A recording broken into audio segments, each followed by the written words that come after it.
প্রিয় দেশবাসী, সম্মানিত দর্শক শ্রোতা ও প্রাণপ্রিয় পাবনাবাসী, আসসালামু আলাইকুম। এখন আমি অবস্থান করছি পাবনা ফায়ার সার্ভিস ও সিভিল ডিফেন্স। পাবনা ফায়ার সার্ভিসের সংক্ষিপ্ত পরিচিতি ও ভিডিও চিত্র আপনাদের মাঝে তুলে ধরলাম।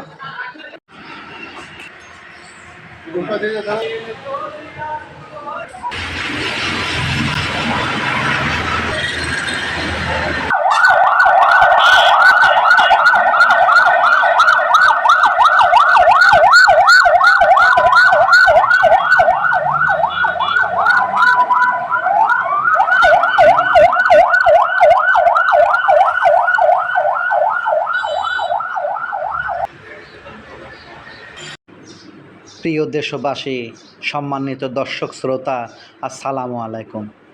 এখন আমি Bangladesh fire service station Pabna সংক্ষিপ্ত পরিচিতি ও ভিডিও চিত্র আপনাদের মাঝে তুলে ধরব। তবে তার আগে একটু ফায়ার সার্ভিসের সংক্ষিপ্ত পরিচিতি আপনাদেরকে জানাচ্ছি। 1981 সালের 9 এপ্রিল তৎকালীন ফায়ার সার্ভিস অধিদপ্তর, সিভিল ডিফেন্স অধিদপ্তর এবং সড়ক ও জনপথ বিভাগের উদ্ধার অধিদপ্তর, এই তিনটি অধিদপ্তরের সমন্বয়ে বর্তমান ফায়ার সার্ভিস ও সিভিল ডিফেন্স অধিদপ্তর গঠিত হয়।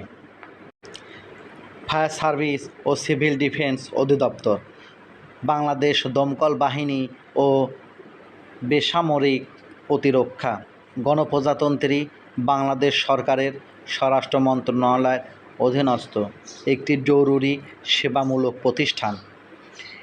এ প্রতিষ্ঠান সকল কার্যক্রম জনগণের সেবায় নিবেদিত।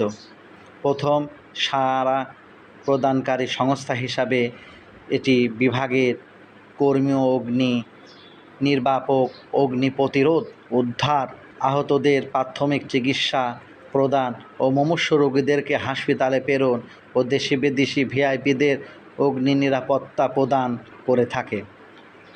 উদ্ধার পরিচালনা সংস্থা হিসাবে সব ধরনের প্রাকৃতিক ও মানবিক দুর্ঘটনা ও উদ্ধার কর্মে সক্রিয় অংশগ্রহণ করে থাকে। ফায়ার সার্ভিস ও সিভিল ডিফেন্স অধিদপ্তর গতি, সেবা, ত্যাগ, এই তিনটা নিয়ে ফায়ার সার্ভিসের ও সিভিল ডিফেন্সের স্লোগান। আমাদের পাবনা জেলা এবং পাবনা সদরে ও পৌরসভার মূল ফায়ার সার্ভিস কেন্দ্রটি অবস্থিত পাবনা ফায়ার সার্ভিস, দিলালপুর, পাবনা। সদর ফায়ার সার্ভিস নম্বর, সহকারী পরিচালক মোবাইল নাম্বারটি হচ্ছে 01901022325 ইত্যাদি। পাবনায় ফায়ার সার্ভিসের অগ্নি নিরাপদ ব্যবস্থা গাড়ির সংখ্যা মোট 5টা, পানিবাহী গাড়ি 2টা এবং কলবাহী গাড়ি 1টা, ডিফেন্স গাড়ি 1টা ও পাজারো গাড়ি 1টা ও দ্বিতীয়, মোট 5টা গাড়ি এবং বেশ কিছু মোটরসাইকেল গাড়ি আছে ফায়ার সার্ভিস ও সিভিল ডিফেন্স ইত্যাদি। এছাড়াও রয়েছে ফায়ার সার্ভিস ও সিভিল ডিফেন্স কর্মীদের থাকার জন্য একটি ব্র্যাক, এছাড়াও রয়েছে অফিস রুম, গেস্ট রুম, এছাড়াও ইমার্জেন্সি কল রুম এবং সবসময় সার্বক্ষণিক বেশ কয়েকজন ড্রাইভার ও কর্মী দিনরাত 24 ঘন্টা সার্ভিসের জন্য প্রস্তুত টিম আছে। তাদেরকে শিফটিং ভিত্তিক ডিউটি দেওয়া হয়।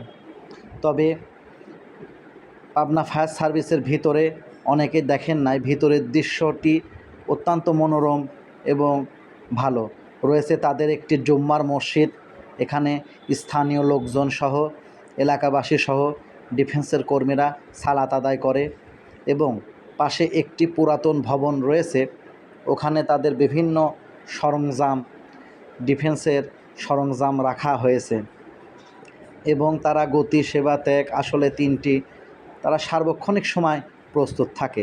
আমি থাকতে একটি ফোন কল আসে আগুনের, তারা তাৎক্ষণিক, বেশি সময় নেই, যে অবস্থায় ছিল ঠিক সে অবস্থায় তারা সেখান থেকে চলে গিয়েছে এবং তাদের অবসর সময়ের জন্য রয়েছে একটি খেলার মাঠ এবং তারা সার্বক্ষণিক সময় ডিউটির জন্য সর্বদা প্রস্তুত থাকে।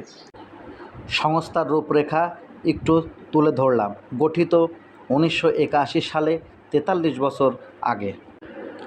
পূর্ববর্তী সংস্থা: ফায়ার সার্ভিস অধিদপ্তর, সিভিল ডিফেন্স অধিদপ্তর, সড়ক ও জনপথ বিভাগ, উদ্ধার অধিদপ্তর।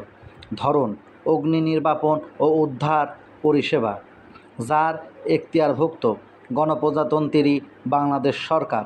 সদর দপ্তর: 3846 কাজী আলাউদ্দিন সড়ক, ঢাকা 1000। নীতিবাক্য: গতি, সেবা, ত্যাগ। কর্মীর সংখ্যা 14,000 জন, 1/1/2022 খ্রিস্টাব্দ পর্যন্ত, তবে বর্তমানে কিছু বেড়েছে। দায়িত্বপ্রাপ্ত মন্ত্রী: আসাদুজ্জামান খান কামাল এমপি। সংস্থার নির্বাহী: ব্রিগেডিয়ার জেনারেল মোহাম্মদ মাঈন উদ্দিন ইত্যাদি। আপনাদেরকে যতটুক তথ্য পেরেছি জানানোর চেষ্টা করেছি। সম্মানিত প্রিয় পাবনাবাসী, ধন্যবাদ। আসসালামু আলাইকুম।